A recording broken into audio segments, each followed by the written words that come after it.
ang mga kwento ng pag-ibig, kwento ng buhay, at kwento ng pag-asa dito sa Barangay Love Stories. Love Stories.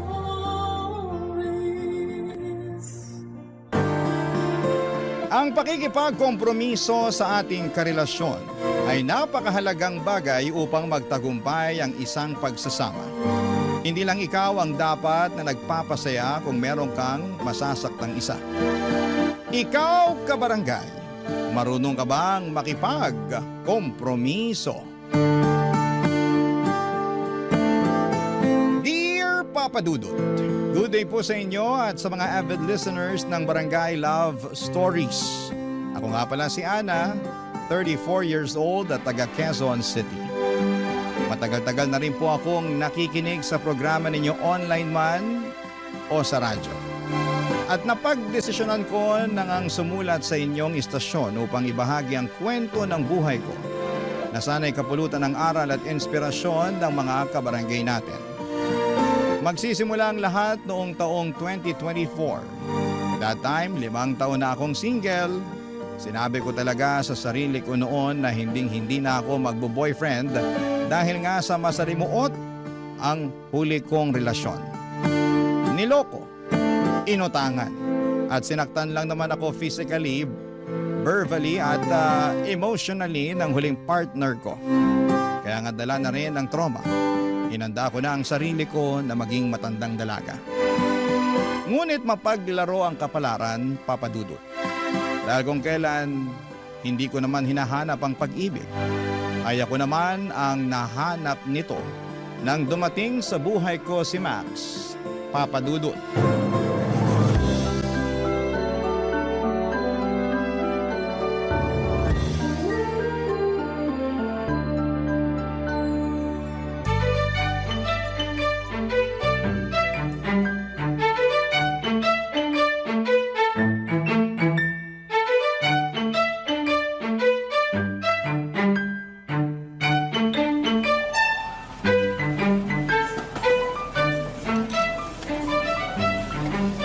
Uy, alam mo, nice yung kape na pinili mo. Alin, tong Vietnamese? Oo, isa yan sa paborito kong orderin dito sa cafe na to eh. Pero ngayon, ito ng sea salt latte ang gusto ko. Mukha nga masarap yan kasi di mo naman yan magiging paborito kung hindi. Pero parang lahat naman yata sa cafe na to masasarap eh. Pati na tong mga cake nila oh. Alam mo, di talaga ako mahilig sa matatamis pero mukhang mauubos ko tong isang slice ng cheesecake nila. Di kasi ganun katamis eh. Pwede sa mga 30 na. Ikaw talaga, puro kabiro. Uy, hindi yun biro ah. Mga ganitong edad, 35 pataas dapat controlled na yung blood sugar. Mahirap na, baka maaga tayong sumalangit. Ay hala, huwag naman. Biro lang, sa maaga sumalangit. Ayoko pa rin naman kasi nga gusto ko pang i-enjoy yung buhay ko. Saka para maalagaan ko pa ng husto yung mga anak ko. Ha? Anong sabi mo? May mga anak ka na? Naku, hindi ko ba yung nasabi sa'yo sa chat? Magugulat ba naman ako ng ganito kung nasabi mo? Wala kang nasabi na may mga anak ka na pala, Max. Pasensya ka na, Hana. Pero meron na. 2. 2 pa talaga? Oo Mga anak namin sila ni Valerie, yung ex-partner ko. Pero wala na kami ngayon ha. Aba, dapat lang kasi bakit ka ngayon makikipag-date sa akin kung kayo pa, di ba? Tsaka, lakas naman ang loob mong magpakalat-kalat sa dating app. Single naman na talaga ako dahil matagal na kaming tapos ni Valerie. Siguro mga 2 o 3 taon na. Pero may mga anak kami nung nagsama kami. Babae tsaka lalaki na edad 6 at 4 na taon. Si Valerie ang nag-aalaga sa kanila tapos sinusustentuhan ko lang sila. Tama naman na hindi mo tinatakasan ng responsibilidad mo sa mga anak mo. Oo naman. Pero yun na nga. Anong ayun na nga? Hindi naman porket may anak na ako hindi na ako pwedeng humanap ng bagong karelasyon, di ba? Wala naman siguro masama doon. Besides, ilang taon na rin akong single. Kagaya mo, tapos na rin kami ni Valerie at sa mga anak na lang namin ako may pakialam. Kaya ako nasa dating app para makipagkilala. Tapos ito, nakilala kita at magkasama tayo ngayon. Tama naman at wala naman talagang masama doon lalo na pareho naman tayong single. Pero kasi Kasi Ayaw mo na sa akin dahil may mga anak na ako, no? hindi naman sa ganun. Ganun yun. Halata kaya sa'yo. Bigla na lang nagbago yung reaksyon ng mukha mo nung nalaman mong may mga anak na ako eh. Kasalanan ko rin naman kasi. Akala ko nabanggit ko na sa'yo nun pero well, di pa pala. Ayun, nagulat ka tuloy. Nakakagulat naman kasi talaga. Pero non-negotiable ko kasi ang may anak na, Max. Pakiramdam ko kasi, may kahati ako sa atensyon mo pag naging tayo. Syempre, mga anak mo yan. Tapos sino lang ba ako sa buhay mo, di ba? Kaya buti na lang nabanggit mo pa rin sa akin ang tungkol sa bagay na yan bago pa lumalim ang kung ano mang meron tayo. Sensya ka na talaga. Papadudot, gwapo at mabait naman si Max. Nagtatrabaho siya bilang agent sa isang BPO company sa Ortigas. Single for 3 years pero may 2 anak sa previous partner niyang si Valerie. And to be honest, after kong malaman yon, ay nag-alangan na ako na ipagpatuloy ang pakikipag-communicate sa kanya. Sigurado na kasi ako noon sa sarili ko na handa na akong pumasok ulit sa isang relasyon pero hindi naman sa lalaking may anak na. Kabilin-bilinan din noon ng mama ko na humanap na lamang ako ng single at matino kesa may anak sa dating karelasyon. Dahil hinding-hindi raw mabibigay sa akin ng lalaki ang buong atensyon at pagmamahal niya kesyo mas matimbang pa rin sa puso niya ang mga anak niya. Kaya nga tinapat ko na noon si Max na ayaw ko nang makipagkita sa kanya pero nagmakaawa siya sa akin na bigyan ko pa siya ng pagkakataon. Nagugustuhan na raw kasi niya ako at gusto ko na rin naman siya. Kaya naman, hinayaan ko na lamang siya naligawan ako at hindi nagtagal ay nakuha naman niya ang aking loob. Napamahal na siya sa akin at naging kami tapos ay nag-decide na kaming mag-live-in. Bali nakahanap kami ng 1-bedroom apartment sa Cubao na agad naming nilipatan, papadudot.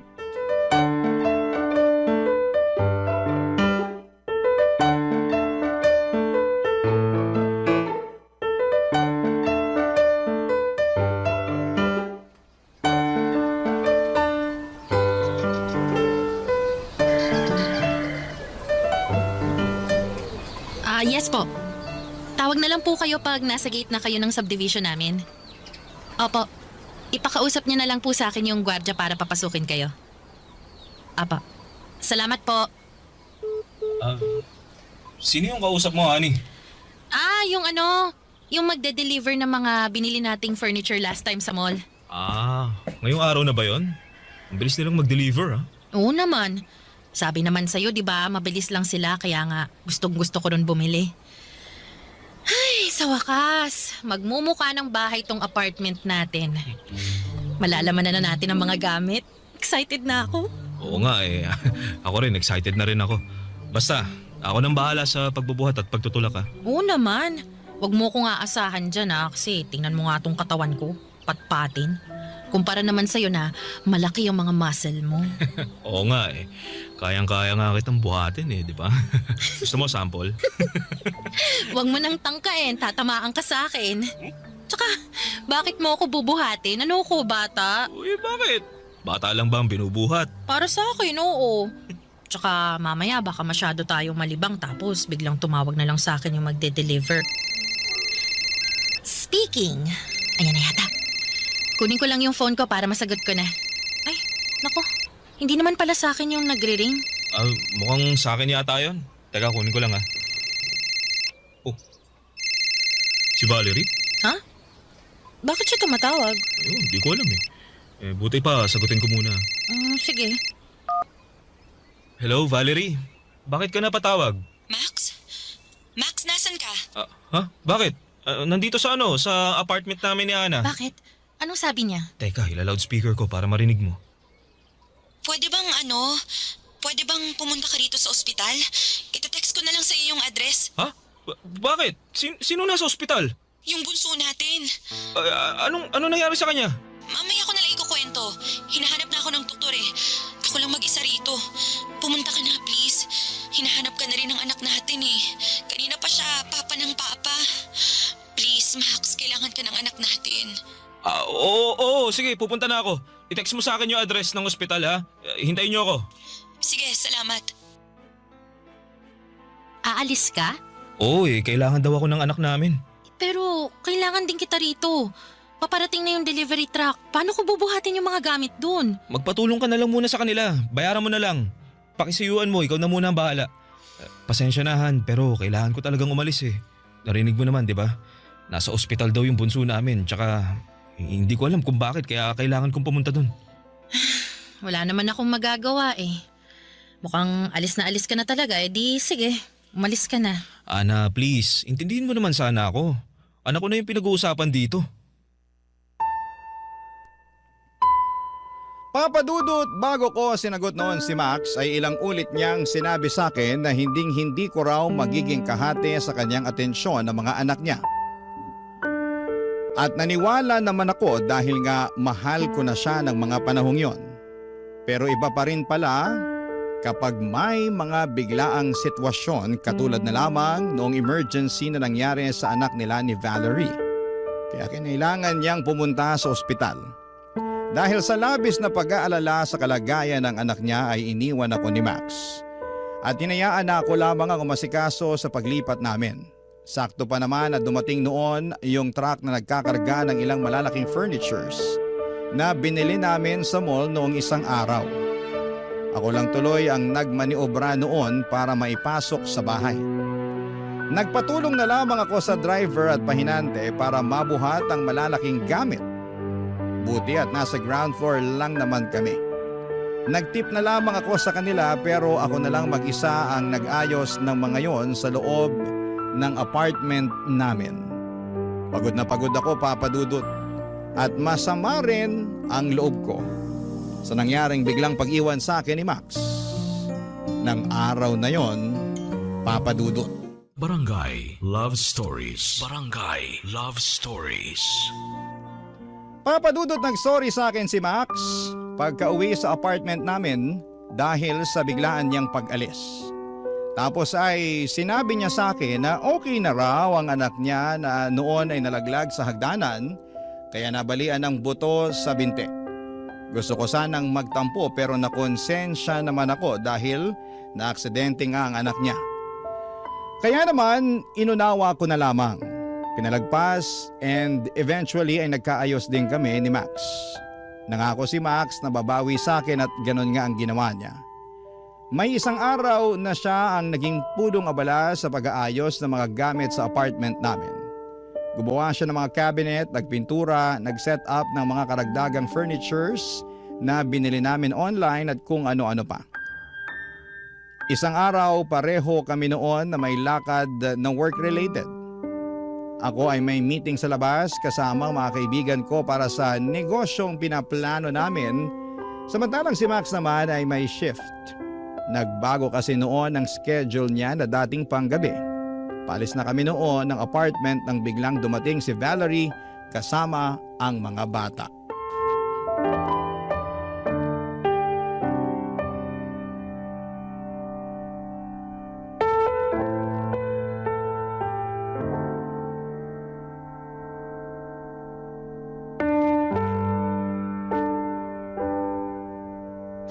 Paano mo nalaman tong address ng apartment namin? Binigay ko sa kanyahan. Bakit mo naman ginawa yun? Wala naman siguro masama dun, di ba? Meron. Kasi tingnan mo, andito ngayon yung babaeng yan. Kasama pa yung mga anak ninyo. Ana, pasensya ka na talaga. Wala lang kasi talaga ako mapag-iiwanan sa mga anak ko kundi dito kay Max. Kung meron lang hindi naman ako dito didiretso. Pero ayun, wala nga kasi. Kaya nakikiusap ako. Dito muna sa inyo yung mga anak namin kahit hanggang bukas lang ng gabi. Kailangan ko kasing umuwi sa probinsya dahil na-ospital ang mama ko. Hindi ko naman maisasama ang mga bata dahil alagain sila. Kaya dito mo iiwan. May mga trabaho rin naman kami ni Max. Paano namin naalagaan yung mga bata? Pwede mo naman sigurong ipagpaliban yung lakad nyo ng mga kaibigan mo, Han, di ba? Para ikaw na lang muna magbantay sa mga bata. Kasi kailangan ko talagang pumasok sa trabaho. At bakit ko naman gagawin yun? Importante rin naman yung lakad ko. Lalabas lang naman kayo ng mga kaibigan mo, di ba? Hindi lang yun basta labas, no? Meeting din yun. Pag-uusapan namin yung plano naming negosyo. Max, nakalimutan mo na ba? Sinabi ko yun sa'yo kagabi. Sorry, baka nakalimutan ko na. Pero sige na naman, pumayag ka na. Di hamak naman na mas mahalaga yung trabaho ko kaysa sa lakad mo eh. Pakiusapan mo na lang yung mga kaibigan mo na ituloy na lang sa ibang araw yung meeting nyo. O di kaya sila na lang muna kasi, kamo may gagawin kang mahalaga. Ay wow! Ako pa talaga ngayon ang kailangang mag-adjust. Hindi ko naman anak yung mga batang yan ah. Anak mo naman yan, di ba?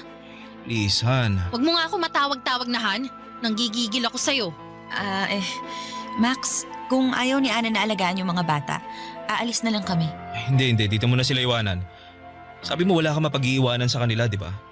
Tsaka di mo naman sila pwedeng dalhin pa uwi. Saka mas makakasigurado ako na ligtas sa mga anak ko pag nandito sila sa bahay namin. Kaya wag na kayo umalis. Dito mo na sila iwanan. Salamat talaga, Max. At pasensya na ulit sa abala. Wala nga naman yun. Sabi mo nagmamadali ka na. Oo nga eh. Mauna na ako. Baka maiwan pa ako ng bus na sasakyan ko. Salamat ulit ha. Bye.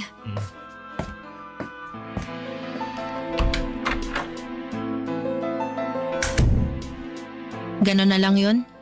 Anong ganun na ba yun? Na nag-decide ka na hindi man lang hinihingi yung opinion ko. Kaya nga nakikiusap ako. Ngayong araw lang naman hanggang bukas ng gabi. Kung wala lang akong pasok sa trabaho, di sana ako na lang ang nagbantay sa mga anak ko, di ba? Saka mga bata yan. Wag mo naman sana silang anuhin. Anong anuhin? Wala akong ginagawa sa mga anak mo ha? Tsaka dapat nga ikaw ang magbantay sa kanila at hindi ako. Kahit ngayon lang. Hanggang bukas ng gabi pag uwi ni Valerie. Please, Ana, nakikiusap ako. Papadudot, hindi na nga ako nakapunta sa lakad ko ng araw na yon dahil kinailangan kong bantayan ang mga anak ni Max sa bahay. Ayoko naman silang isama sa meeting namin ng mga kaibigan ko dahil sigurado akong hindi rin ako makakapag-concentrate. Kesyo sa kanila lang mabubuhos ang atensyon ko sa kakabantay. Nasa edad pa naman sila na may pagkapilyo at pilya kaya alagain. Bukod doon ay nakakapagod ding sawayin. At yun nga ang eksaktong naranasan ko maghapon hanggang sa makauwi si Max. Hindi ko na nga nakuha ang makapagluto ng hapunan namin kaya nag-decide na lamang kaming mag-order ng pagkain noong si Max na ang nagbantay sa mga bata at saka pa lang ako nakaligo at nakapagpahinga.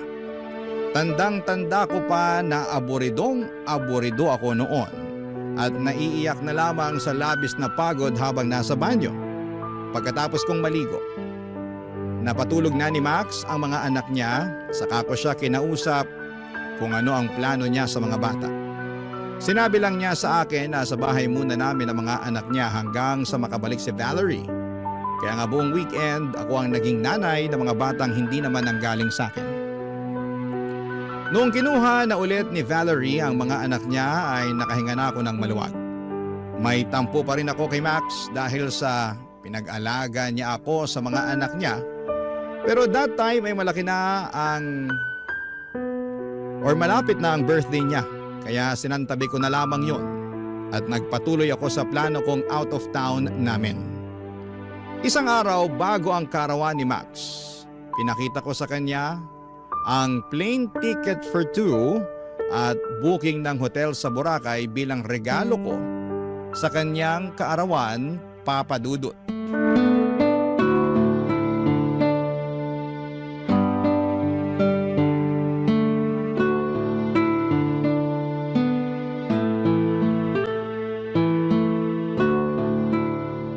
Surprise! Di ba pangarap mo makapunta sa Boracay? O yan, regalo ko para sa birthday mo. Plane ticket yan ng flight natin mamayang madaling araw at booking ng hotel. Bukas na talaga to? Oo, sakto sa birthday mo para doon na tayo sa Boracay magse-celebrate. May plano ka palang ganito pero di mo man lang sinabi sa akin. Bakit ko naman sasabihin? Di hindi na sorpresa yun. Kaso birthday din kasi ng panganay ko bukas. Tsaka nagpaplano si Valerie na mamasyal sa amusement park dahil yun daw yung gusto ng anak namin eh. Ha? Anong sabi mo? Pumayag ako kasi... Pumayag ka nang hindi mo sinasabi sa akin? Ikaw nga di mo sinabi yung plano mong alis natin eh. Seryoso ba yan? Bakit ko nga sasabihin? Surprise nga, di ba? Tsaka hindi ko naman alam na birthday din ng panganay mo bukas. Nasabay kayo at may plano na pala kayo ng nanay ng mga anak mo at kamo pumayag ka na naman ang hindi sinasabi sa akin. Sasabihin ko naman sana sa'yo. Yayayain pa nga kita para sabay na lang namin i-celebrate ng anak ko yung birthday At namin. tingin mo, papayag ako. Han naman, intindihin mo naman sana. Anong gusto mong intindihin ko? Eh hindi ko naman alam kung kailan ang birthday ng mga anak mo eh. Hindi ko rin naman responsibilidad na alamin yun. Ang focus ko lang rito ay yung birthday mo. Matagal kong pinlano yung alis natin kasi nga alam ko na gustong gusto mo makapunta ng Boracay. Hindi ko naman alam na may iba ka palang gustong gawin sa birthday mo tapos hindi mo man lang sinabi sa akin agad. Pag sinabi ko ba sa'yo agad, papayagan mo ko na mag-celebrate kasama ang anak ko. Hindi! Eh ano naman? Max naman! Bakit kita papayagan eh may alis nga tayo bukas?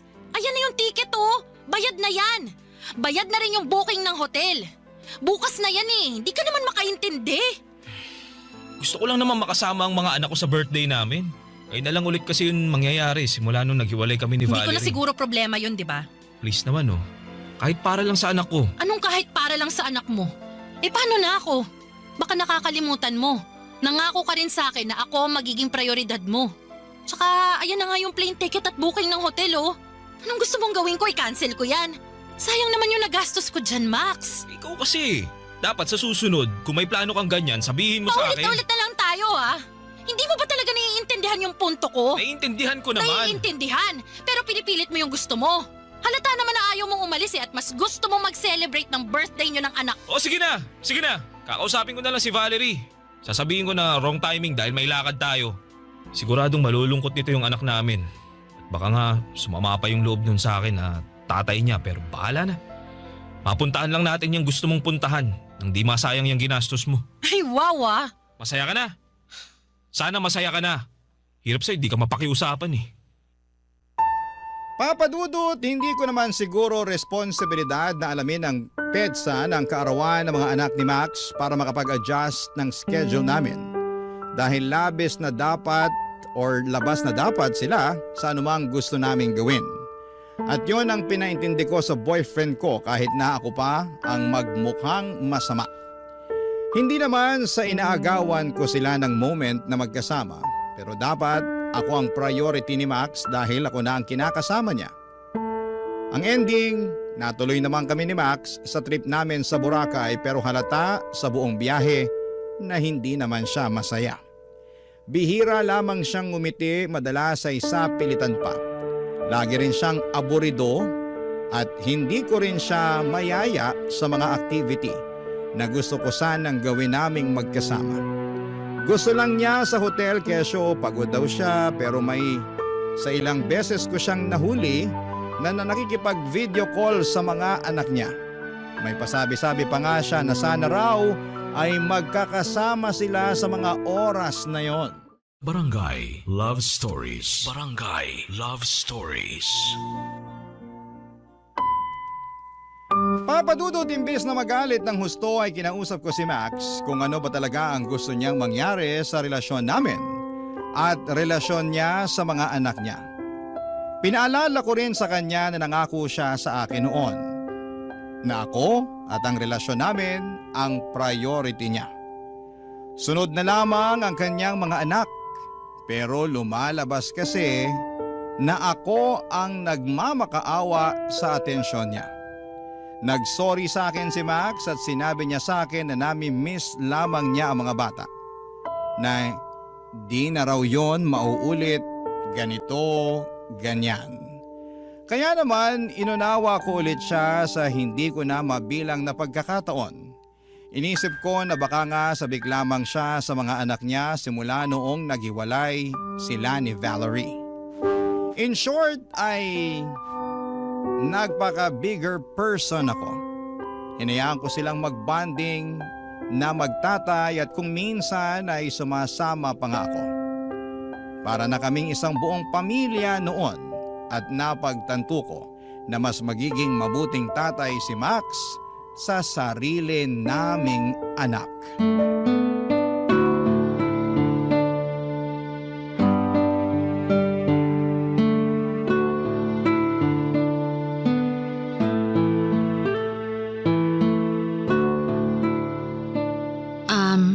Han, pwedeng magtanong? Oh, ano yun? Huwag ka magagalit ah. Ano nga? May plano ka bang pakasalan ako? Oo naman. Kung ganon, ilang anak ang gusto mo? Ha? Kasi 'di ba pag nagpakasal na tayo, magkakaanak na tayo. Pero hindi naman ako nagmamadaling magpakasal. Pwede naman nating unahing magka-baby kasi nga hindi na rin ako bumabata. Baka mahirapan na akong magbuntis kung hihintayin ko pa na pakasalan mo ako bago tayo magkaanak. Ang totoo niyan, Ano yun? ayoko na kasing magkaanak pa tayo, Han. Ha? Bakit naman? Kasi kasi nga ikaw na nga may sabi na hindi ka na bumabata. Ayoko namang ilagay sa alanganin yung buhay mo pag pinilit pa natin magka-baby. May katrabaho ako. Nasa edad natin sila tapos nabuntis yung misis niya. Pinilit kasi niyang magkalalaki kaso ayun, hindi kinaya. Namatay yung asawa niya pati na rin yung baby nila. Hindi naman pare-pareho ang tao. Hindi porket nangyari yun dun sa asawa ng katrabaho mo, mangyayari na rin sa akin. Anong malay natin? May iba pa palang nangyari, di ba? Baka nagkakomplikasyon sa panganganak kaya siya nagkaganon. Oo nga, pero concern lang naman ako sa'yo. Ako naman ang magbubuntis. Katawan ko naman to. Tsaka nang dahil lang dun ipagkakait mo na sa akin ang kagustuhan kong maging isang magulang. Bakit? Kasi may mga anak ka na kaya ayos lang sa'yo na hindi magkaanak. Ganon. Para namang hindi yata patas yun, Max. Kasi ayoko na rin talagang magkaanak kasi ayoko nang bumalik sa umpisa. Ano bang pinagsasasabi mo? Ayoko na mag-alaga ng batahan. Nakakapagod yun. Naranasan ko na yun dun sa 2 anak namin ni Valerie at hanggang ngayon, hindi ko pa rin yun makalimutan. Lalo na yung pakiramdam. Pagod, puyat. Grabe kaya pinayat ko nun. Ngayon pa nga lang ako nakakabawi-bawi no, naghiwalay kami. Para mo na rin sinabi na kaya ka nakipaghiwalay kay Valerie kasi ayaw mong alagaan ang mga anak mo. Anong ayaw? Gustong gusto ko nga sila makasama Ngayon lang, kung kailan malalaki na sila at hindi na masyadong alagain. Di kagaya ng mga sanggol pa lamang sila. At saka, saglit mo lang naman silang nakakasama ngayon. Si Valerie pa rin ang nag-aalaga sa kanila, Max. Hindi mo alam ang totoong dahilan ng paghihiwalay namin ni Valerie. Kaya wala kang karapatan na pagsalitaan ako ng ganyan. Saka, sinusustentuhan ko naman yung anak namin Hindi ako nagpabaya sa kanila. Gusto ko na maramdaman pa rin nila na may tatay sila kahit nahiwalay na kami ng nanay nila. Oh, gano'n naman pala Bakit natatakot ka sa responsibilidad pag nagkaanak tayo? Sa lagay, mahal mo lang ang mga anak mo pag lumaki na sila at hindi kapag mga sanggol pa lang sila? Para namang hindi ka dumaan sa pagiging sanggol. Inalagaan ka rin naman nun ng nanay mo, di ba? Basta, ayoko. Pasensya ka na Han, pero hindi mo ako mapipilit magkaanak. Mabubuhay naman tayo siguro ng walang anak, di ba? Saka ikaw na may sabi. May mga anak na ako. Napapansin ko naman na nagiging malapit na kayo sa isa't isa ng mga bata Hindi ba pwedeng sila na lang? Sila na lang yung ituring mo mga anak natin. Ang kapal naman ng mukha mo na sabihin sa akin yan. Ikaw na lang ba talaga ang palaging magdidesisyon sa relasyon natin? Max, paano naman ako? Wala na lang ba talaga akong sasabihin? At susundin ko na lang ba lahat ng gusto mo? Sumusobra ka na talaga, Max, Papa Dudut, hindi ko po ini-expect ang mga sinabi na yon sa akin ni Max nang minsan naming pag-usapan ang pagkakaroon ng anak. Ni sa hinagap ay hindi ko akalain na aayaw na ulit siyang magka-baby gayong nakita ko naman kung gaano siya ka-close sa mga anak nila ni Valerie. Pero may hangganan pala yon, kaya sumama talaga ang loob ko sa kanya. Hindi ko na pinilit intindihin ang rason niya dahil para sa akin ay walang kwenta ang mga yon. Kaya nga kami nagsama sa iisang bubong ay para bumuo ng pamilya. Tapos ayaw niya. Dahil po sa mga nangyari ay nilunod ko ang sarili ko sa trabaho. Sakto nagbukas na yung cafe na inuumpisahan namin ng mga kaibigan ko kaya naman doon ko ginugol ang lahat ng oras na meron ako. Kung umuwi man ako sa apartment ay para na lamang kumuha ng damit dahil ayaw kong makita at kausapin si Max. May sa isang beses na 3 araw akong hindi umuwi sa amin at nakituloy na lamang ako sa kaibigan ko. Tawag ng tawag noon sa akin si Max pero hindi ko siya sinasagot. Nung naisipan ko nang umuwi sa apartment namin ay laking gulat ko.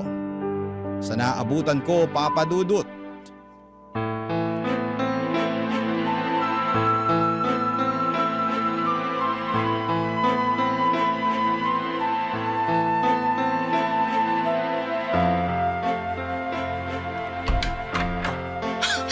Ang kapal ng mukha ninyo! Ana, anong ginagawa mo rito? Anong ginagawa ko rito? Eh baka nakakalimutan mong apartment ko rin to. Akala ko ba umalis na yung babaeng yan, ha, Max? Bakit bigla siyang nagpakita ngayon? Ano, may nakalimutan ba siya? Yan bang sinabi sa'yo ng lalaking yan? Na umalis na ako, ganon? Pwes, para sa kaalaman mo, hindi ako umalis sa pamamahay na to. Kaya anong ginagawa niyo rito ng mga anak mo, ha? Pinapunta kami rito ni Max. Ang kapal din talaga ng mukha mo, Max! Napunta ko lang naman si Valerie rito para para lutuan ako ng pagkain at tulungan maglinis nitong apartment. Ilang araw ka na rin kasing hindi umuuwi. Wala nang nag-aasikaso sa akin. Bakit? Hindi ka ba marunong magluto ng sarili mong pagkain? Hindi ka ba marunong maglinis ng apartment natin? Tanda-tanda mo na, Max, ha? Kailangan pa ba talagang asikasuhin kita? Tsaka sa dinami-rami ng tao na papupuntahin mo rito sa bahay, eh yan pang babaeng yan. Pwede namang tumawag ka ng tagalinis. Problema ba yun? Wala naman sigurong masama doon. Eh, kasama ko naman yung mga anak namin. Tsaka, kasalanan mo rin naman. Masyado mong pinababayaan si Max. Ayan tuloy. Anong pinababayaan ang pinagsasasabi mo dyan? Nakwento lang naman niya yung problema ninyo. Yung mga hindi mo pag-uwi kasi nagtatampo ka sa kanya. Alam mo, kung umasta ka, daig mo pa yung mga anak namin. Hindi ka na bata para sa kaalaman mo, Ana. Umayos ka. Umasta ka na naaayon sa edad mo. Huwag ka masyadong pabebe. Ana! Bitawan mo si Valerie! Ana, tama na! Pa ako! Ano ba? Wala akong pakialam dahil kulang pa yan sa mga pinagsasasabi mo sa akin! Ano ba kasi yun? Eh wala naman akong ginagawa sa'yo! Anong wala? Namumuro ka na sa akin eh! Inintindi ko na kayo ng mga anak mo, lalo na pag kailangan nila ang tatay nila. Tinanggap ko sila rito sa pamamahay namin, pero sinamantala mo lang yon at hindi ka marunong dumistansya. Lakas pa ng loob mo na sabihin mong kasama mo naman ang mga anak ninyo ni Max. Eh kung matino kang babae, alam mo na may kinakasama na siya, edi sana umiwas ka na. Feeling ko talaga para-paraan lang yan para mapalapit ka kay Max eh. Ginagamit mo lang yung mga anak nyo. Ano? Ha? Tama ba ako? Sige, sabihin mo, tama ako! Ha? Ana, tama na! Bitiwan mo na si Valerie! Sige, bibitiwan ko siya. Pero etong sa'yo! Bakit mo ako sinampal? Dahil napakakapal ng mukha mo. May pasabi-sabi ka pa na ako yung magiging prioridad mo. Pero hindi ko naman yan maramdaman. Maling-mali talaga na binigyan pa kita ng pagkakataon na mapalapit sa buhay ko eh. Sana, nun pa lang iniwasan na kita. Akala mo talaga sa akin tanga, no? Akala mo mabibilog mong ulo ko? Akala mo mapapasunod mo ako sa gusto mo? Walang hiya ka? Wala ka naman palang planong magkapamilya tayo pero gusto mo maging nanay ako ng mga anak mo? Tapos ano? Tapos ngayon harap-harapan mo ako niloloko dahil sa pagpapapunta mo sa babae niyan dito sa bahay natin? Sobrang sama mo, Max! Wala kang puso! At ang kapal ng mukha mo! Ang kakapal ninyong lahat! Kaya lumayas kayo sa bahay ko ngayon din! Alis! Umalis kayo! Ana, please, pag-usapan muna Wala natin na tayong dapat pag-usapan! Tapos na tayo, Max! Hiwalay na tayo! Papa Dudut, nakipaghiwalay nga ako kay Max ng araw na yon at pinalayas ko sila ni Valerie kasama na ang mga anak nila sa apartment na ako ang nagbabayad. Ang kakapal na mga pagmumukha nilang tumuloy doon at umakto na parang isang masayang pamilya. Samantalang meron silang nasasaktang iba. Iyak ako ng iyak maghapon hanggang sa nakatulugan ko na lamang ang labis na kalungkutan.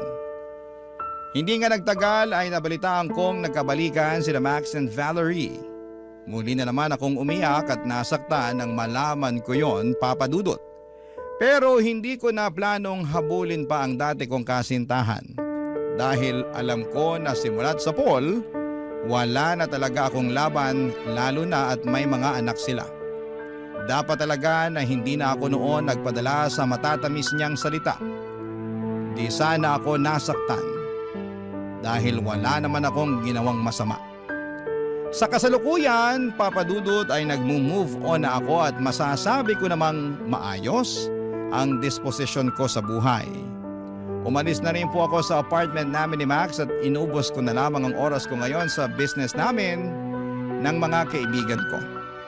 Pero neto lamang October ay biglang nag-chat sa akin si Max para sabihing natanggal siya sa trabaho at nangungutang siya ng pera para sa panganganak ni Valerie.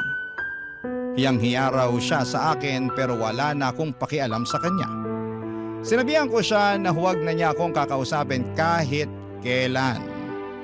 Sabay block sa kanya at doon ay nakaramdam ako ng kaginhawahan sa dibdib ko. Maraming pong salamat, Papa Dudut. Sakaling mapili po ninyong i-air ang kwento sa programa ninyong Barangay Love Stories. God bless and more power sa inyong istasyon. Ang inyong forever kapuso at kabarangay, Ana.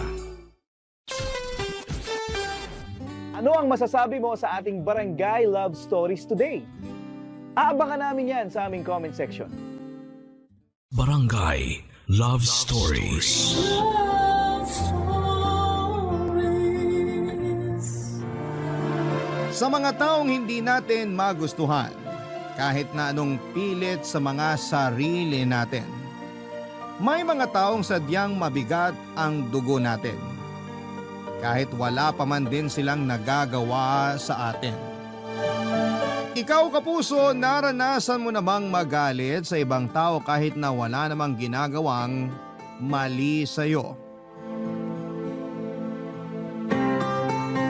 Dear Papa Dudut, ako nga pala si Rosa, 50 years old. Nagkaroon ako ng problema at eto ang ibabahagi ko sa inyo ngayong araw. May kinalaman po ito sa karelasyon ng anak kong si Buboy, 25 anyos. Hindi ko nagustuhan ang bagong nakarelasyon niya dahil kaedad ko lamang. Itago na lang natin siya sa pangalang Minda. This year lang nangyari ang kwento ko kaya fresh pa sa akin ang lahat ng mga nangyari.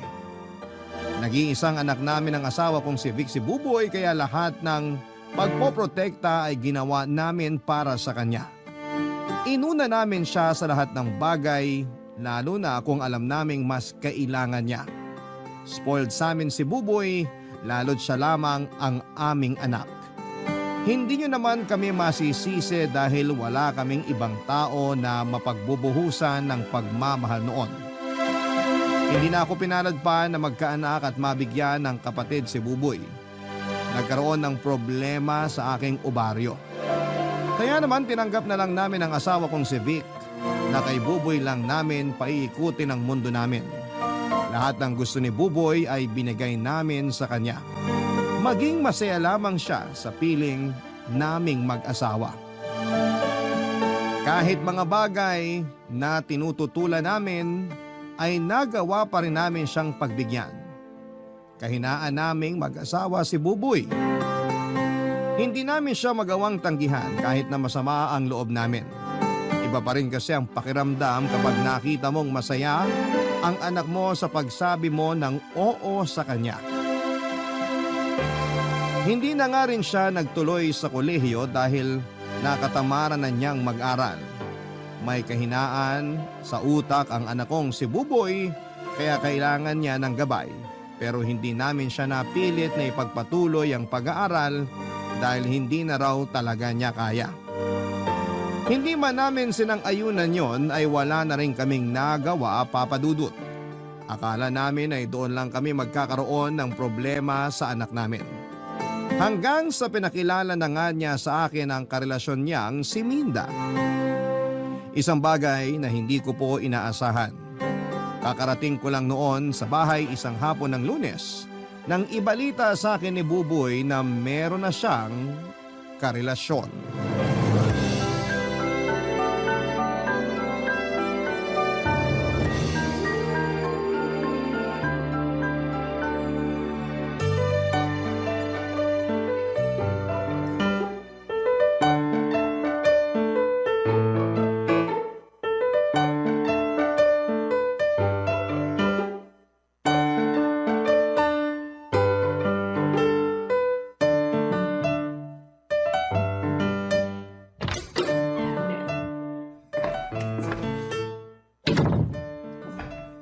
Buboy!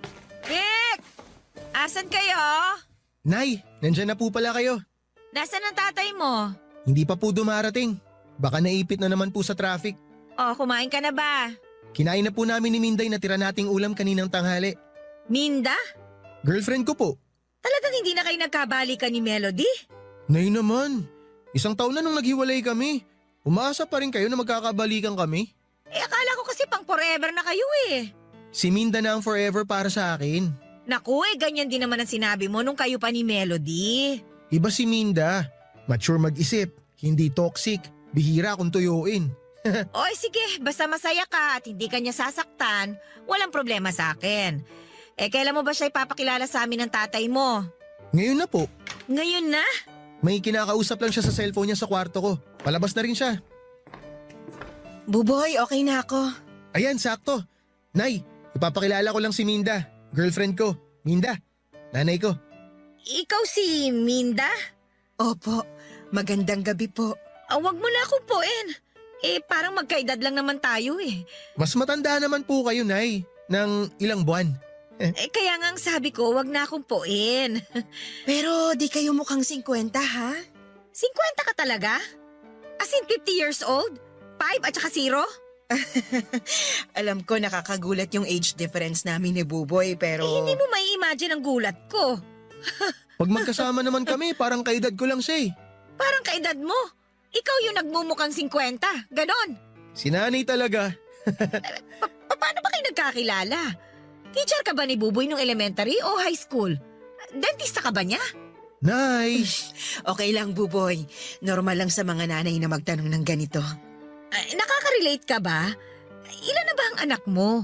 Meron ka bang anak na kaedad ni Buboy ko? Sa maniwala kayo o hindi, single ako. Walang asawa o anak. Parang ang hirap namang paniwalaan yan. Pangalawang karelasyon ko pa lang si Buboy. May nakalibin ako noon at inabot kami ng 20 years bago kami nagkahiwalay. Bakit hindi mo balikan? 20 years din yun, ha? Baka naman nagkakamali ka lang sa anak ko. Baka ginagawa mo lang siyang panakikbutas. Nay, please naman. Naku, Aling Rosa. Pwede ko po ba kayong tawaging Aling Rosa? Rosa na lang ang tawag mo sa akin.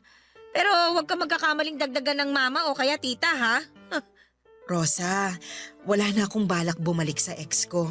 Masaya na ako sa piling ni Buboy. Mabait at masipag.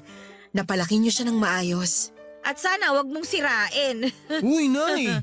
Nagbibiro lang naman ako. Kung dyan kayo nakakakuha ng saya sa mga sinasabi niyo, pagbibigyan ko kayo. Mabuti naman at nagkakaintindihan tayo. Bakit naman di ko maiintindihan ng kapwa ko matanda? Oo nga pala, bagay sa inyo ang stockings na gamit niyo. Di halata ang varicose veins niyo. Saan ba pwedeng umorder niyan? Parang umusok noon ang magkabilang tenga ko sa mga pasimpleng lait na sinabi ni Minda, Papa Dudut. Hindi ko lang pinahalata dahil ayaw kong magmukhang talunan sa aming dalawa. Marami rin siyang naging pasaring bago siya hinila ni Buboy para ihatid na. Nakahalata siguro si Buboy sa tensyon sa aming dalawa kaya minabuti niyang ilayo na sa akin si Minda. Hinintay ko siyang makauwi para masermonan ko pero tinawagan niya ako para ipaalam na kay Minda muna siya matutulog. Alam kong nagdadamdam ng konti si Buboy pero ayaw niya lang pag-usapan yon. Mas okay na rin yon na isip ko.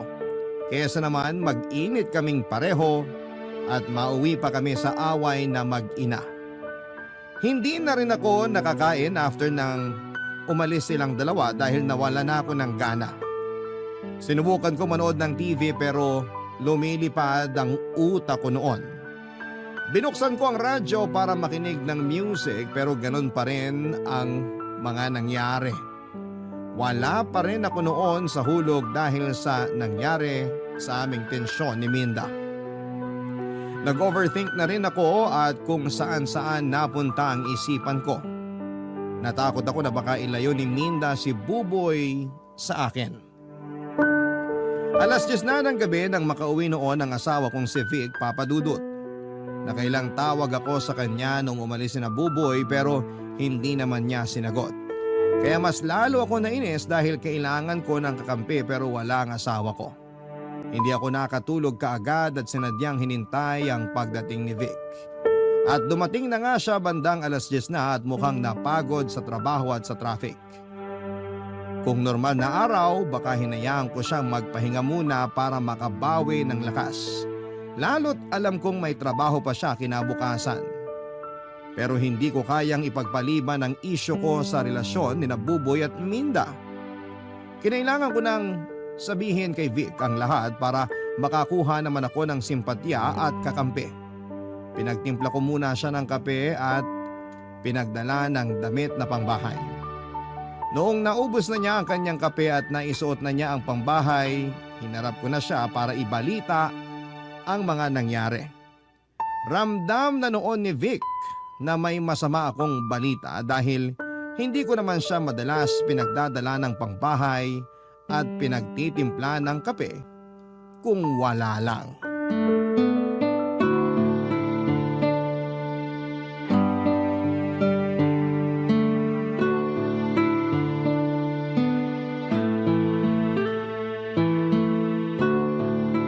Ano na naman kaya masamang nangyari? Ha? Sabihin mo na. Paano mong nalaman na may masamang nangyari? Sumasideline ka na rin ba bilang manghuhula? Pinagtimpla mo ako ng kape. Binigyan mo ako ng pambahay. Sinyalis yun na may hindi magandang nangyari. Ay, may girlfriend na si Buboy. Minda ang pangalan. O ano masama ron? Binata naman yung anak mo. Dinala niya rito kanina. Hindi ko nagustuhan.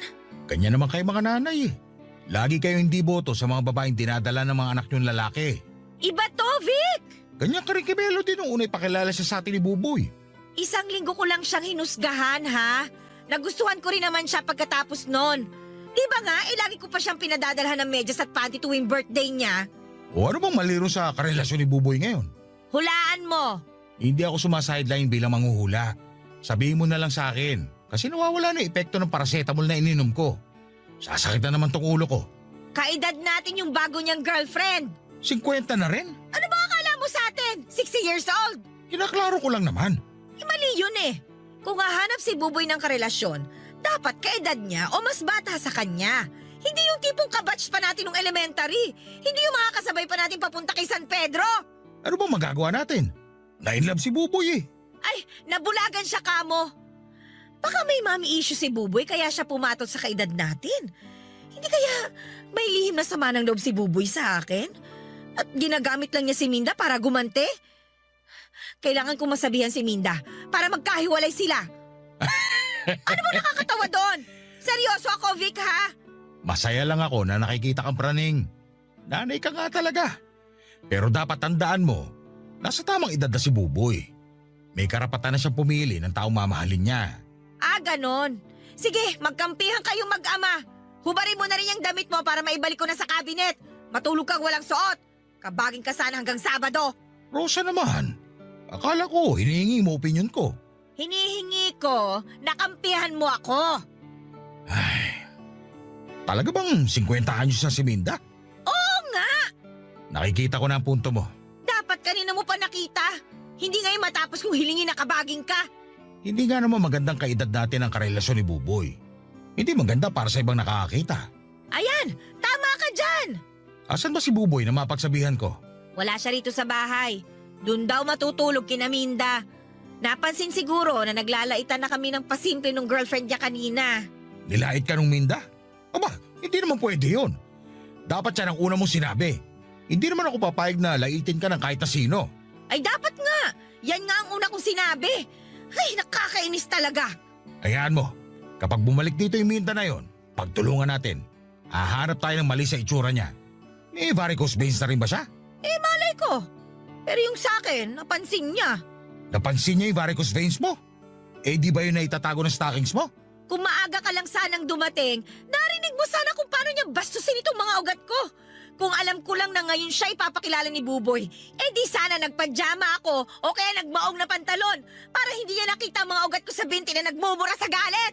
Kaya nga sorry na. Hayaan mo, hahanap ako siya ng mali pag dumalaw siya rito.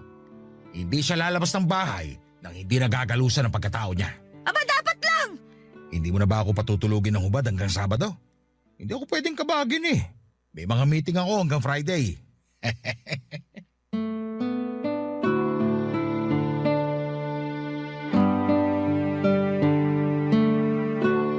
Papadudot kahit papaano naman ay naibsan ang inis ko kay Minda ng kampihan ako ni Vic.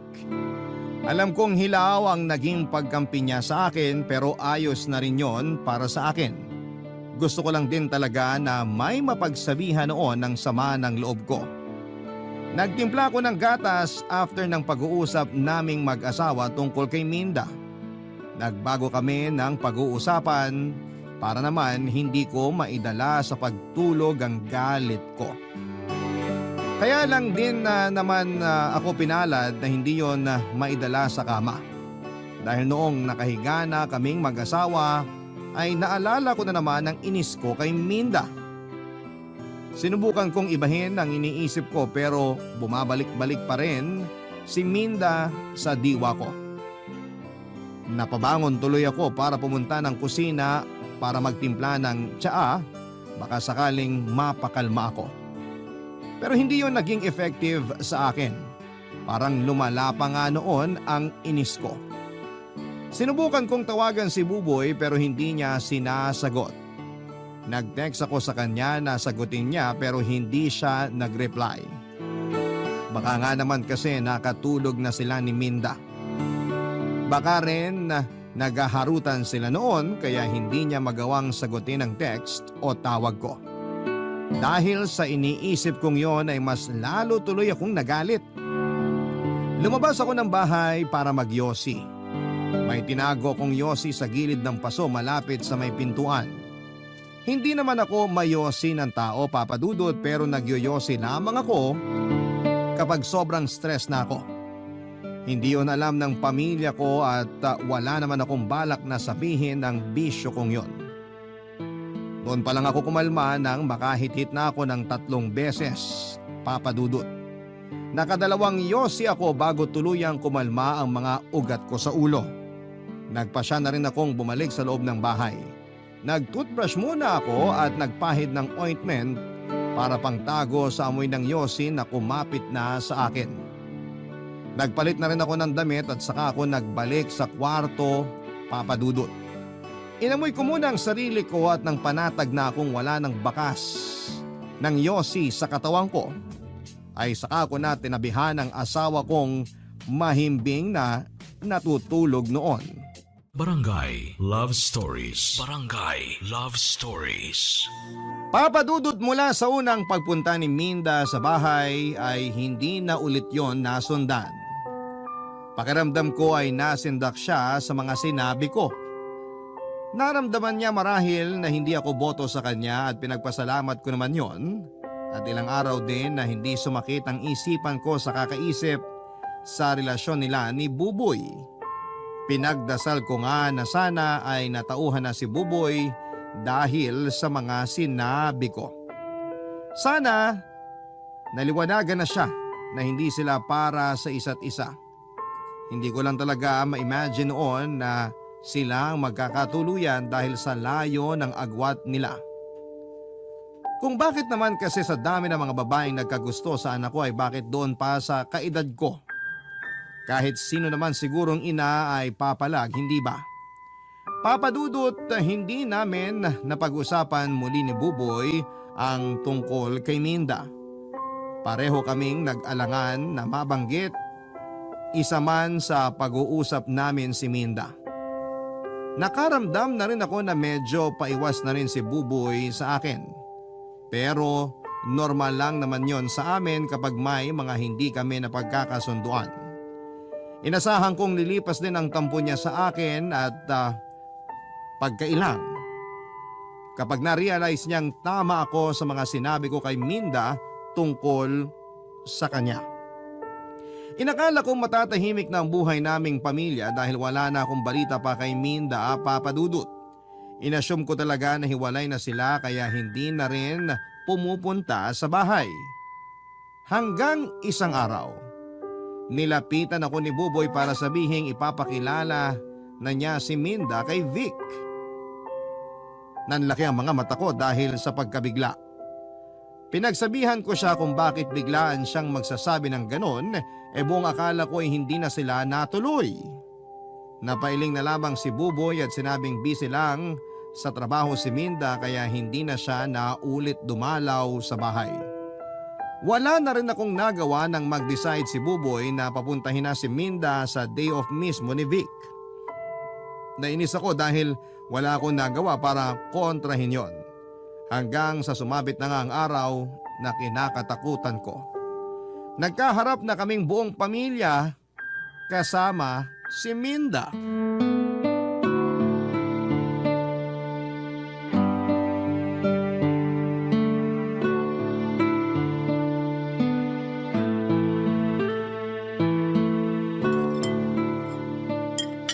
Minda, kumusta naman yung ginisang ampalaya? Masarap ba? Oo, na-miss ko yung pait.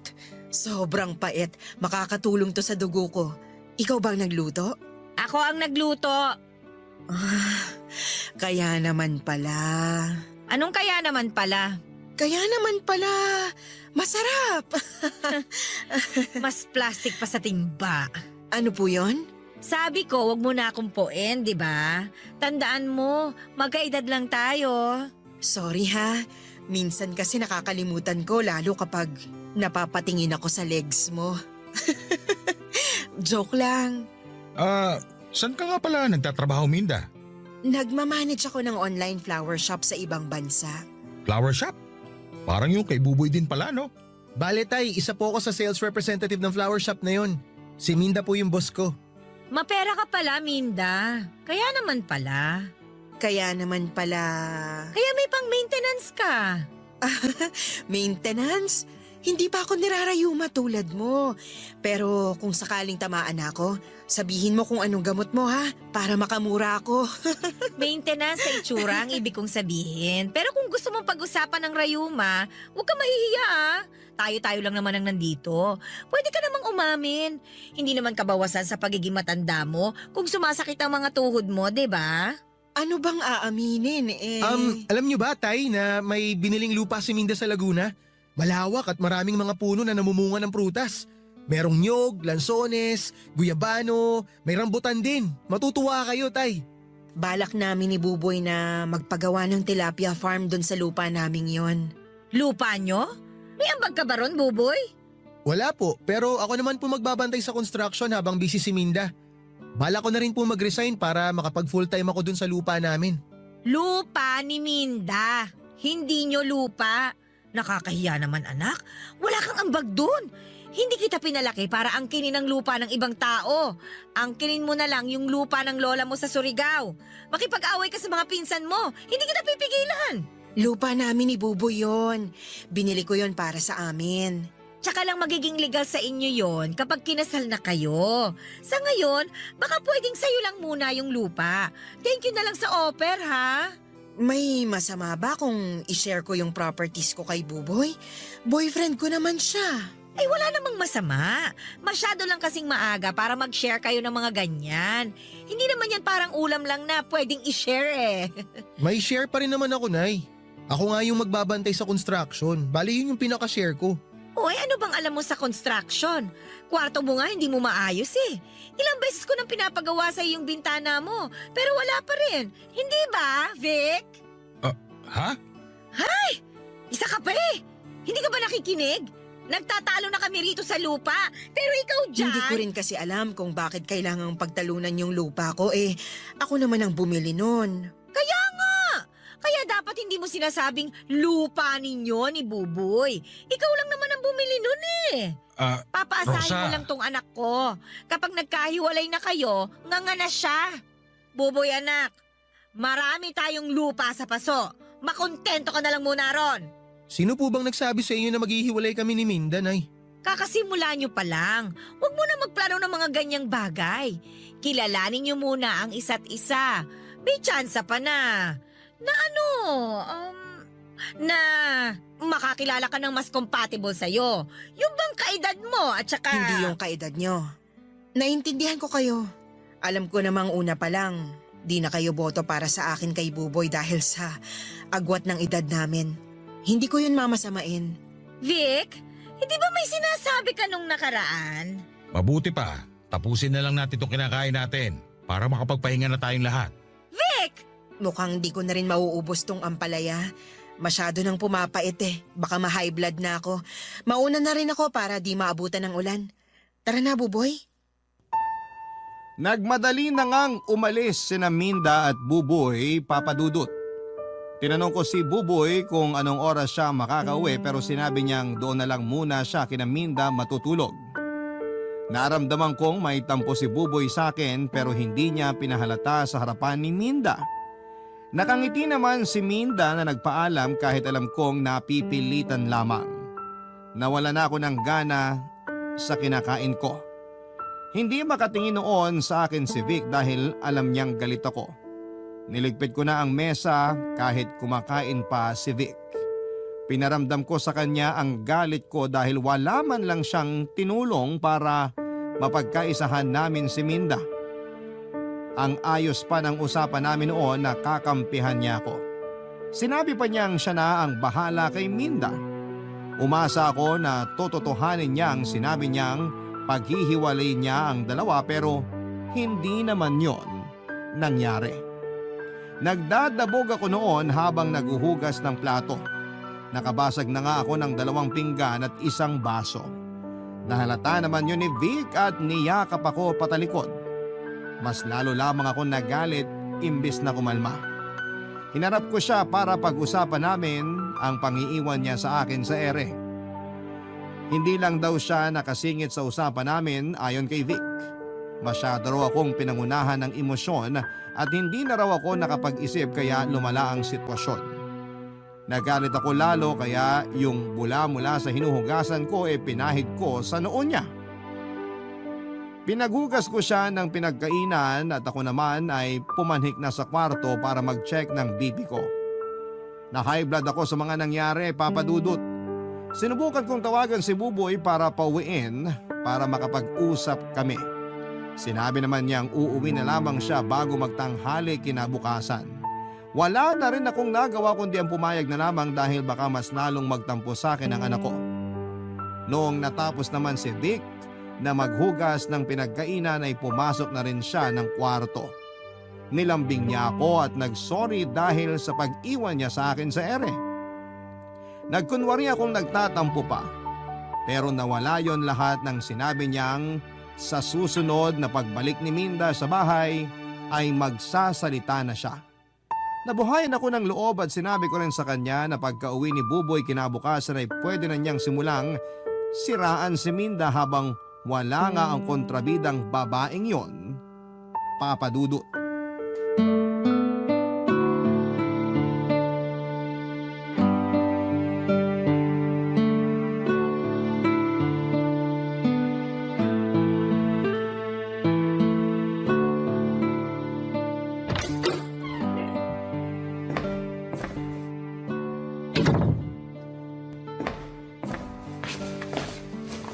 Oh, bakit ngayon ka lang umuwi?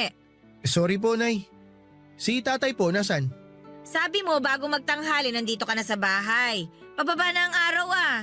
Naglambing kasi si Minda na mag-lunch muna kami bago ako umalis.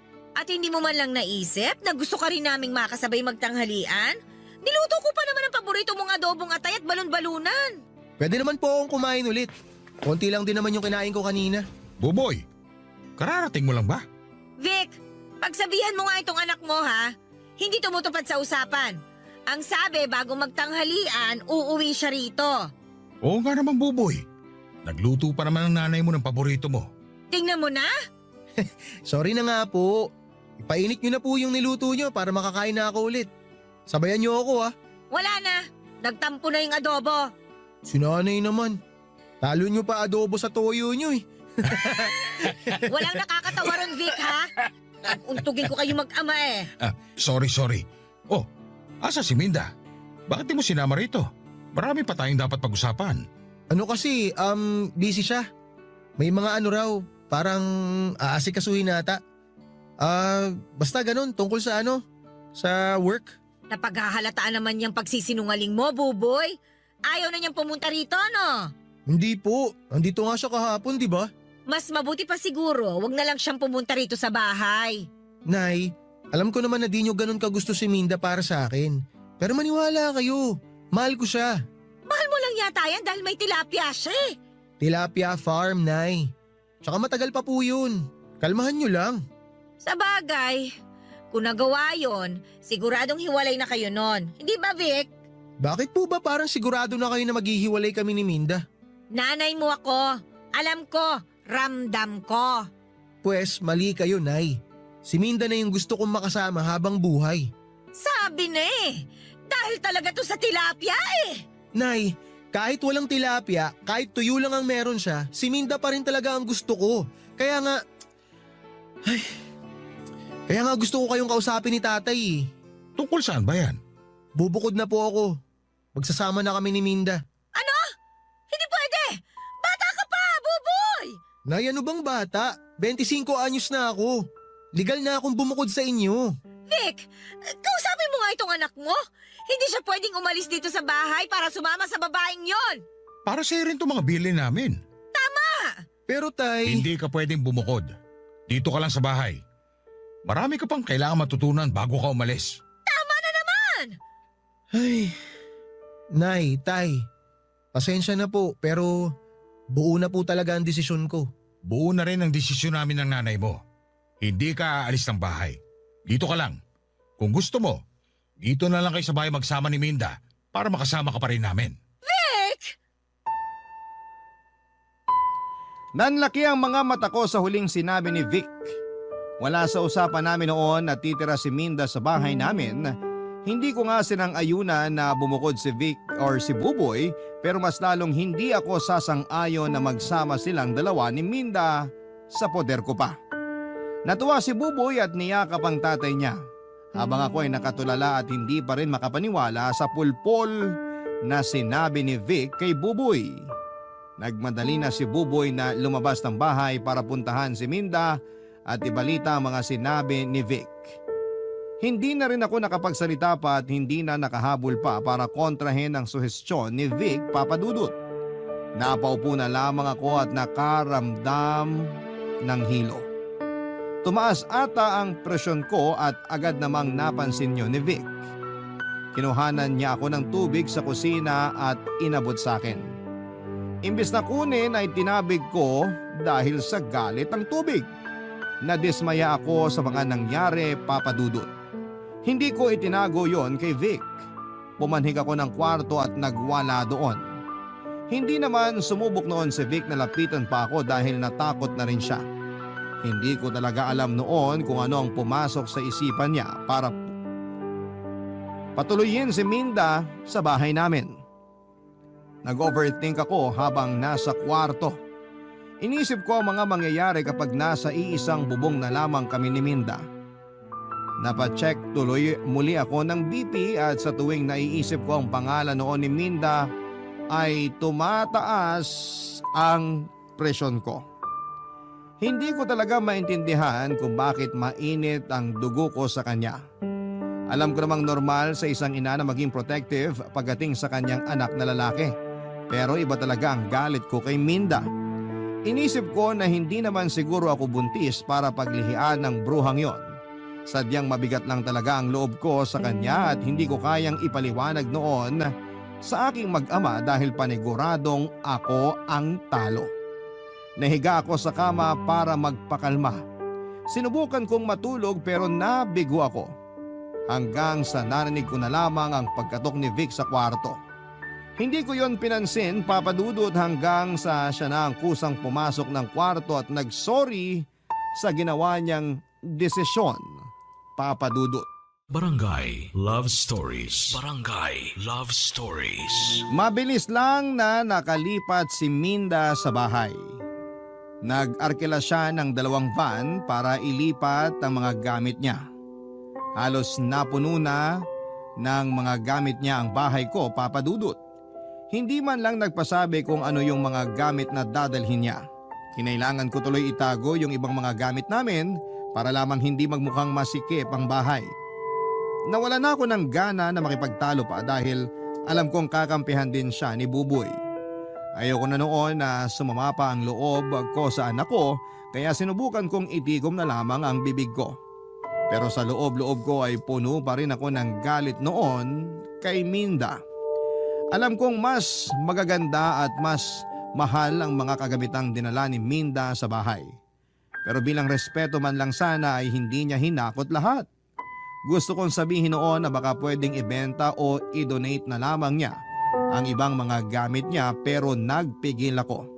Lalo na noong nakita kong masaya ang mag-ama ko na ginagamit ang mga yon. Mas lalo lamang akong nawala ng kakampi sa bahay dahil nagkasundo-sundo silang tatlo. Hindi na tuloy ako gaanong kakomportable noon sa sarili kong pamamahay. Sa pagdaan ng mga araw ay naging komportable na si Minda sa bahay ko. Hindi ko yon kinatuwa.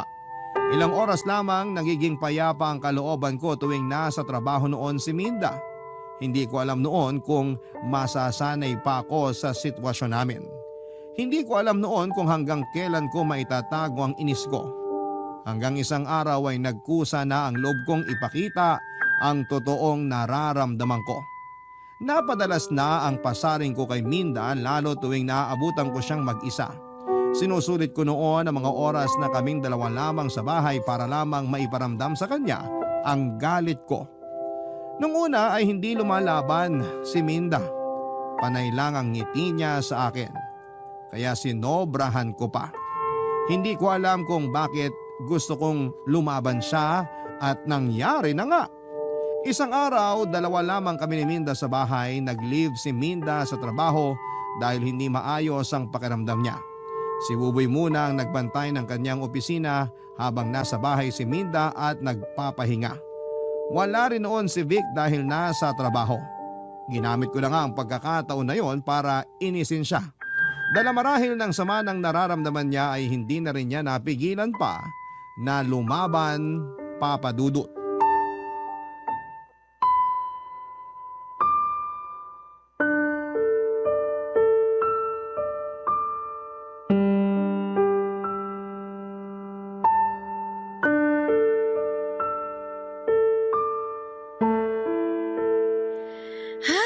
Napakasikip na ng bahay ko. Kahit hangin, hindi na magkasya. Ako bang pinaparinggan mo o yung hangin? Ay, wala sa choices na binigay mo. Ang pinaparinggan ko, itong rocking chair na dinala mo. Ilang beses na kasing tumatama rito yung hinliliit ko sa paa. Baka isang tama pa, mapudpud na. Pinapakuha ko na yan sa pamangkin ko pero next week pa raw siya pwede.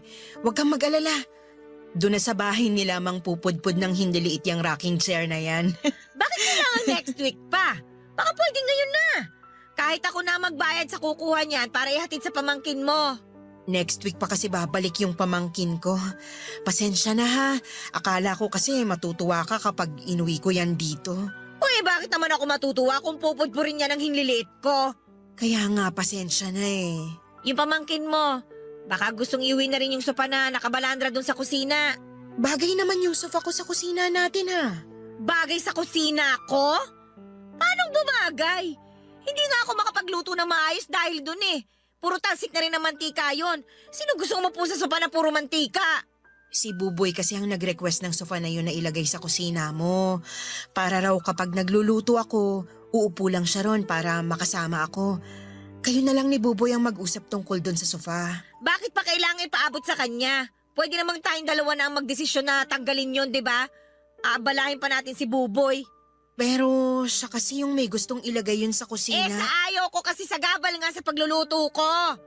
Okay, hayaan mo. Next week isasama ko na rin sa ipapadala sa pamangkin ko. Baka meron pang nakakasagabal sa'yo na gusto mong mawala rito. Hindi mo magugustuhan ang isasagot ko sa'yo sa tanong mo na yan. Oo, gets ko. Alam kong ako yung sagabal na gusto mong mawala. Bakit mo naman sinasagot ang sarili mong tanong? Kasi wala ka namang lakas ng loob sagutin yung tanong ko. Sa bagay, sa ating dalawa, ikaw lang yung malakas lagi ang loob. Malakas ang loob na magdala ng mga kalat dito sa bahay ko. Malakas ang loob na makipagrelasyon sa mas bata sa'yo. Wow. Wow lang. Oh, asan ang lakas ng loob mo? Wow na lang ba ang isasagot mo? Alam mo, ilang buwan na kitang tinitiis ha. Hindi kita nilalabanan kasi may respeto pa ako sa'yo. Kung may respeto ka sa akin, hindi mo sana pinatulan ng anak ko. Hanggang ngayon talaga hindi mo matanggap ang relasyon namin ng anak mo? Huwag kang umasa na matatanggap ko pa yan! Hindi naman ako umaasa talaga. Kasi sarado ang isipan mo. Kahit siguro gumuho ang mundo, nakalak pa rin yung utak mo. Sa bagay, ganyan naman talaga kapag may edad na, di ba? Lakas talaga makapagsabi na may edad na. Akala mo naman nagsusumixtin ka lang. Hindi hamak na mas marami ka pang puting buhok kesa sa akin, oh. Bata pa lang ako. Marami na akong puting buhok. Nasa lahi namin yun at di lang dahil sa edad ko. Ah, talaga ba? Oo naman. Eh ikaw, yung varicose vein sa trayuma mo ba? Elementary ka pa lang meron na? Sa lahi ba nakukuha yan o sa edad? Aba talagang... Minda? Nay? Oh, nandyan pala kayo. Buboy! Napaga ka yata ng uwi. Maaga kasi naming na-reach yung kota ngayong araw sa opisina eh. Nag-text ako sa'yo, Minda. Ay, sorry. Mahina ata ang signal dito sa sala ng nanay mo kaya di ko na-receive. Check ko mamaya. Ayos lang kahit mamaya na pag bakante ka. Update lang naman sa opisina yung tinext ko sa'yo eh. Kumain na ba kayo? Bumili ako ng liempo oh. Sabay-sabay na tayo. Ang sweet naman. Buboy, baka pwedeng ikaw na munang umasikaso niyan sa kusina ha? Susunod ako. Aayusin ko lang tong signal ng phone ko. Okay, sige. Nay, samahan niyo ako? Kaya mo na yan, anak. Hihilutin ko lang itong hinliliit ko. Baka kasi magtampo na sa kakauntog sa rocking chair ni Minda eh. O sige, relax lang kayo rito. Ako nang bahala sa pagkain natin. Punta na muna ako sa kusina ah. Maiwan ko na muna kayo. O, mabalik tayo. Sabi ko nga kanina, Talagang talagang... utang na loob naman. Hindi ka ba napapagod makipag-away? Kasi ako rinding-rindi na eh. Huwag mo nang ubusin ang lakas mo sa pangiinis sa akin kasi wala ring mapupuntahan yan. Tataas lang lagi ang BP mo. O, ngayon titiklop ka. Kanina lang matapang ka. Para kang pinausukang tandang. Tapos ngayon... Dumating si Buboy. Gusto mo bang makita ng anak mo ang pagtatalo natin? Di mo ba naisip kung anong epekto nito sa kanya? Puro na lang ba? Sarili mong galit ang iniintindi mo? Wala akong balak iwan ng anak mo. Mahal ko siya. Kung di mo pa rin ako masikmura, maiintindihan ko. Pero wag mo naman sana akong bastusin tulad ng ginagawa mo ngayon. Hindi ba tayo pwedeng mamuhay na lang ng payapa para kay Buboy? Hindi ba pwede yun? Hindi na ako nakasagot sa huling sinabi ni Minda. Lunok na lamang ako ng laway dahil may punto siya. Nagmukha akong talunan sa mga sinabi niya at alam kong tama naman siya. Hindi naman niya hinintay na makapagsalita pa ako at tumayo na siya mula sa pagkakaupo at saka pumunta sa kusina para samahan si Buboy. Ako naman ang napaupo sa rocking chair at napaisip sa mga nangyari. Napaisip ako sa mga sinabi ni Minda. Doon ako nakaramdam ng konsensya dahil maayos naman si Mindang makisama pero ako lang yung gumagawa ng paraan para maging negative ang lahat. Kaya naman naisipan kong itigil na ang nararamdaman kong galit sa kanya. Oras na para bigyan ko siya ng chance. Alam ko noon na mahirap yung gawin pero habang iniisip ko si Buboy, napilitan akong gawin yon. Naisip ko rin na baka pag pinalala pa namin ni Minda ang hidwaan namin ay lalayo na ang loob ng anak ko sa akin. Baka yun pa ang maging dahilan para tuluyan na siyang bumukod at lumayo na sa akin dahil sa pakikialam ko sa kanilang dalawa. Kaya naman para sa anak ko ay kinaya kong ibaba ang pride ko. Sinimulan ko nang makisama kay Minda, nahirapan kaming pareho pero nakaya naman. Paunti-unti ay kinilala ko siya. Tuwing wala noon ang mag-ama ko at naabutan ko si Minda ay pinagtitimpla ko siya ng kape at inaaya ko siya sa labas ng bahay para magkwentuhan. Inoffer ko rin sa kanya ang tinago kong yosi. Natawa nga siya dahil palihim din pala siyang nagyoyosi kapag wala si Buboy. Alam naming pareho na hindi gusto ni Buboy na nagyoyosi kami kaya natawa na lang din kaming pareho. Meron na tuloy kaming naging bonding na dalawa. Binigyan din niya ako ng pabango na mamahalin. Yung pabango na kayang takpan yung amoy ng yosi. Gumana ang loob ko kay Minda habang tumatagal. Doon ko naintindihan kung bakit napamahal sa kanya ang anak kong si Buboy. Maayos naman kasi talaga si Minda. Aminado na ako noon na sa akin talaga ang problema. Masaya siyang kasama at hindi ako nagkaroon ng problema sa kanya. Naging paborito ko na tuloy si Minda sa lahat ng mga nakarelasyon ni Buboy. Sinabi ko yun sa kanya at sinabi rin niyang ako ang paborito niyang biyanan. Nagtawanan kami sa mga sinagot niya dahil hindi naman pala niya naabutang buhay ang magulang ng nag-iisang ex niya. Naging maayos ang lahat sa amin hanggang isang araw ay nagbago ang lahat.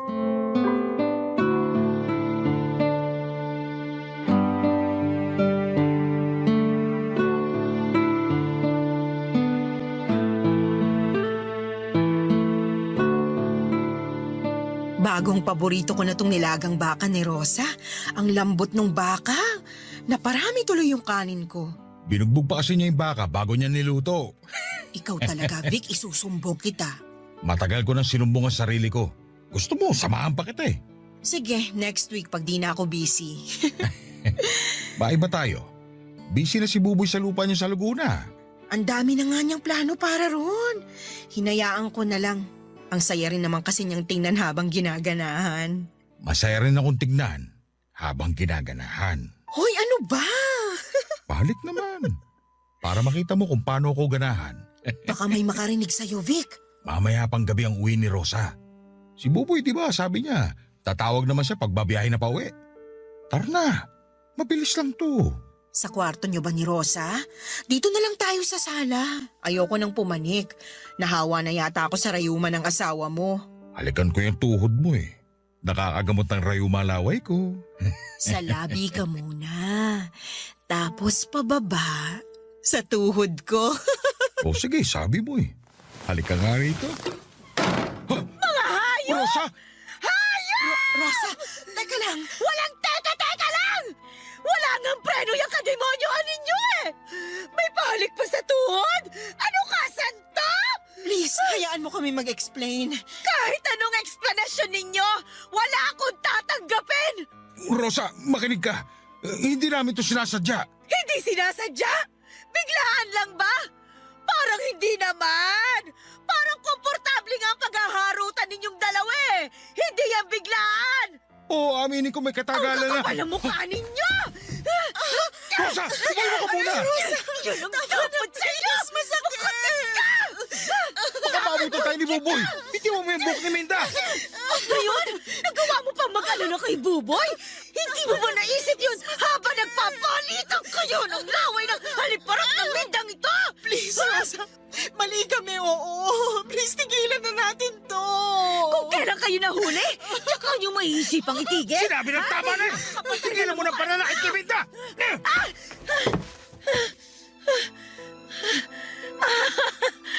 Magaling! Para sa kabit mo, nagawa mo akong itulak at saktan! Para talaga sa kabit mo! Sorry kung naitulak kita. Hindi ko sinasadya. Ayaw mo kasi tumigil eh. Hindi sinasadya? Ilang beses nyo bang gagasgasin ang mga salitang yan, ha? Hindi na ako naniniwala sa salitang yan! Sinadya mo ako itulak! Sinadya mo ako saktan! Sinadya mo kumabit sa huda sa babae na to! Sorry, Rosa. Sorry. Pero please, wag nating ipaalam to kay Buboy. Mahal ko ang anak mo. Hindi ko siya kayang mawala sa akin. Sana bago mo hinubad ang panty mo para sa asawa ko, naisip mo sana yan! Mali naman talaga eh. Mali talaga. Nagpatukso ako, oo. Nalungkot. Pasensya na. Hanggang ganyan na lang kaya mong sabihin, ha? Kasi ayoko nang depensahan ang sarili ko. Mali ako. Rosa, pag-usapan natin to. Para sa kapakanan ni Buboy. Pag-usapan natin to, pakiusap. Sa ating tatlo, ako lang ang nag-iisip sa kapakanan ni Buboy. Kayong dalawa, wala kayong ibang iniisip kundi ang init ng mga pang-ibaba ninyo. Mga hayop! Walang yaka talaga, Minda! Uy! Rosa! Ano sinabi mo para Rosa! Para Buboy! Nasasaktan ako! Dapat lang masaktan ka! Kulang pa nga ito sa ginawa niyo sa amin ni Buboy eh! Tama na, Rosa! Tama na! Hindi! Wala na akong awa! Kung meron man ako natitirang awa, para na lang yun sa anak ko!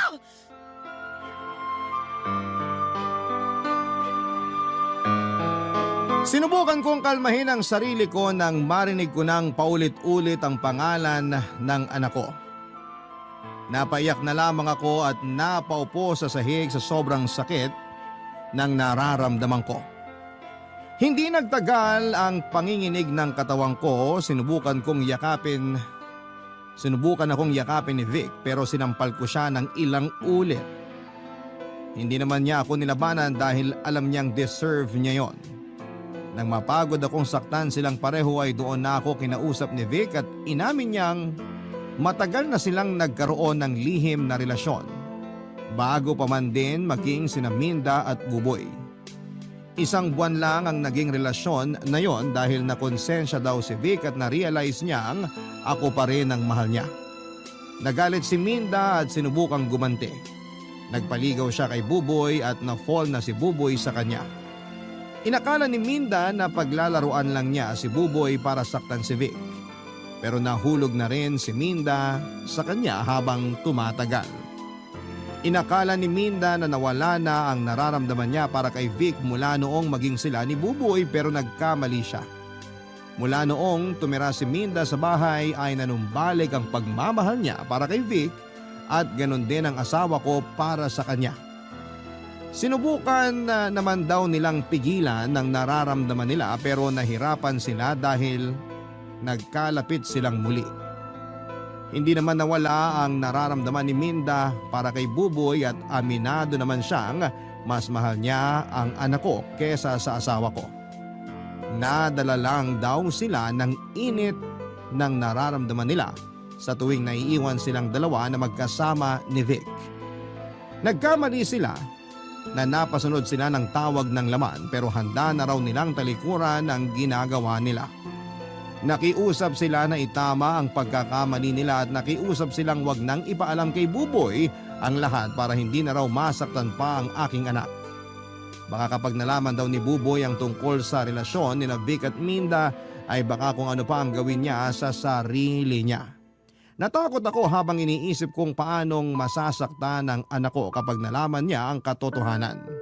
Napamahal naman si Buboy kay Minda, baka yun na rin ang maging mitsa ng paglayo ni Buboy sa aming mag-asawa. Kaya wala akong nagawa kundi ang umuo na lamang para sa kapakanan ng anak ko. Nagpanggap kaming tatlo na parang walang nangyari at doon ako nahirapan. Araw-araw mula noon hanggang ngayon ay puro guilt na lamang ang nafe-feel ko sa tuwing nakakaharap ko si Buboy. Kaya ngayon ay gusto kong matulungan ninyo ako dahil hindi ko na alam ang gagawin ko, Papa Dudut. Tama bang ilihim ko na lang ang lahat ng ito sa anak ko at ipagpatuloy pa rin ang lahat na para bang walang nangyari? O sasabihin ko na ang katotohanan? Maraming salamat, Papa Dudut, hindi lamang sa pagbasa ng aking liham, kundi sa pakikinig na rin sa aking hinaing. Sana ay magawa ninyo akong tulungan kasama ng mga kabarangay natin na laging nakasubaybay sa inyong programa. Hanggang dito na lamang ang aking liham. More power sa inyong #1 radio station, ang Barangay LS. Ang inyong kabarangay forever, Rosa. Nagustuhan ng iyong napakinggan? Ituloy yan via live stream sa www.gmanetwork.com/radio. Barangay LS 97.1